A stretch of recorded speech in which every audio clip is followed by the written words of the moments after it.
Hindi mo na kailangan ibaba yung makina para matanggal yung carbon deposit sa makina mo at maibabalik yung 80% na takbo ng dating mong motor. At tamang findings ang malalaman sa motor mo. Dahil sa makabagong treatment na ginagamit nila, mababawasan yung carbon deposit. At eto nga pala yung mga kasama sa package AB Plus nila: linis magneto at radiator, throttle body cleaning at FI cleaning kasama yan. At marami pang iba. Yo, what's up mga dre? Dito nga pala tayo kay Motosay. So malapit na tayo mag 600k. Magbibigay tayo ng PMS. So may nabigyan na tayo ng dalawa.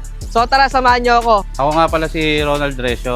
Isa nga pala ako sa napili na mapatingin yung motor, yung makina. Gusto ko na rin makita yung ano ng makina niya. Kasi medyo may katandaan na nga yung motor. Nasa 162k na nga pala siya. Kaya gusto ko rin nagbabawas na rin kasi siya ng langis. Para ma-check ko kung ano yung kailangan mapapalitan, mapaghandaan ko siya. Hindi ako mahirapan pagdating ng araw na bigla siyang minto o ano man. Yun lang, kaya gusto ko siyang ma-check ngayon. Dre, no? Ito naman yung NMAX version 1 natin na pili ni Dre na bigyan ng PMS natin. At check naman natin dito yung kanyang piston.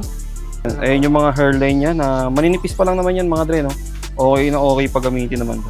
Basta alagaan lang din talaga sa langis para hindi magka-hairline na malalim.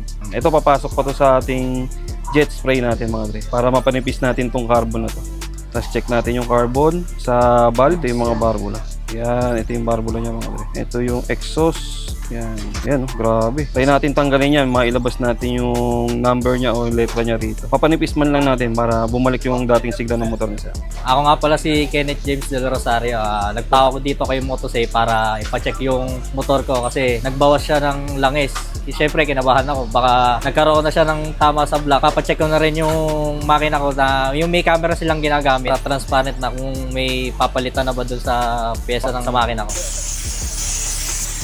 Sisilipin natin siya yung 50,000 odo natin na click 125. So, check muna natin yung block niya, piston, kung okay pa. Ito, makikita natin, puro carbon na talaga siya.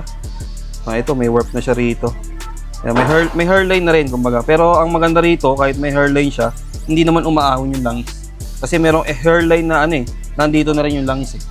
Yan, may mga warp na rin talaga siya. Kasi steel bore naman to. Kasi ito naman yung barbula niya. Talagang lean si Click. Yan, puting-puti yung barbula. Puro hairline na tayo dito mga Dre. Parang nag-aalangan ako ipasok sa jet spray natin to mga Dre. Yan. Kasi pag nilinis natin tong carbon niya rito sa piston, baka pumunta kasi dito, sumiksik. Hindi papasok to Dre. For ano na to? For refresh na to, sir.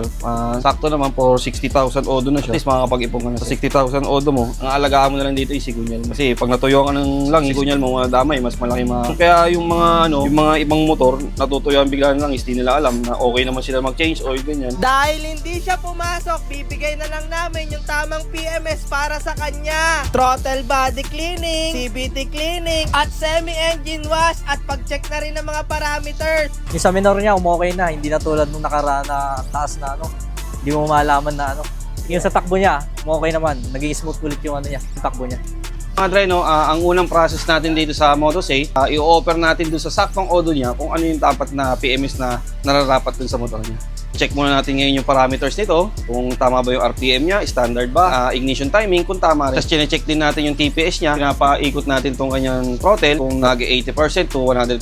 Mag-uumpisa pa lang yung gawa, nahanap na natin kung may diferensya ba yung. Tapos ninonote natin yan sa checklist natin, kagaya ng mga pagsiraan TPS, papagawa ulit si sir sa atin. May history na yung motor niya dito sa Motosay. At may iwasan din natin yung back jump. Kasama naman dun sa package AB Plus natin yung paglinis ng radiator, kasama na rin dun yung degreaser, yung mga basahan, grasa, yan kasama na yan. Tapos may 3 libre kayo doon. Pwedeng fuel filter, air filter, carbon cleaner, oil booster, spark plug. Tapos kasama na rin doon yung FI cleaning, ultrasonic cleaning, pati yung chemical natin doon mga kasama. Radiator natin, may ginagamit tayo para hindi natin masira yung pin ng radiator natin. After lahat matapos yung PMS, dito na papasok yung jet spray. Dito na tatanggalin yung makakapal na carbon deposit sa makina mo. 30 minutes treatment yan at makikita na natin yung resulta.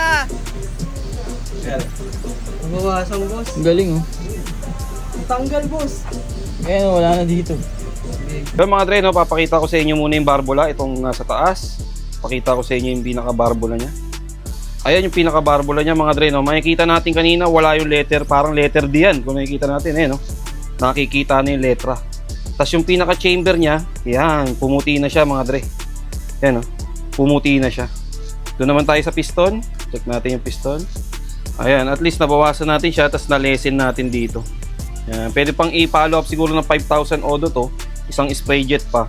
Napakakapal din kasi nung kanyang carbon deposit eh. Hindi na siya pantay. Unting-unti na lang to.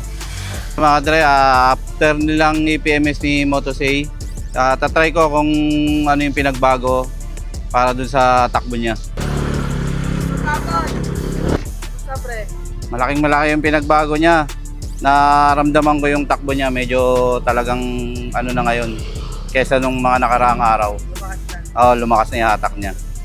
At yon, ito nga pala yung package na binigay natin sa tropa natin. At ang pin location nila, pakipin na lang tong Motosay. For inquiry, paki-PM na lang yung Facebook page nila na Motosay.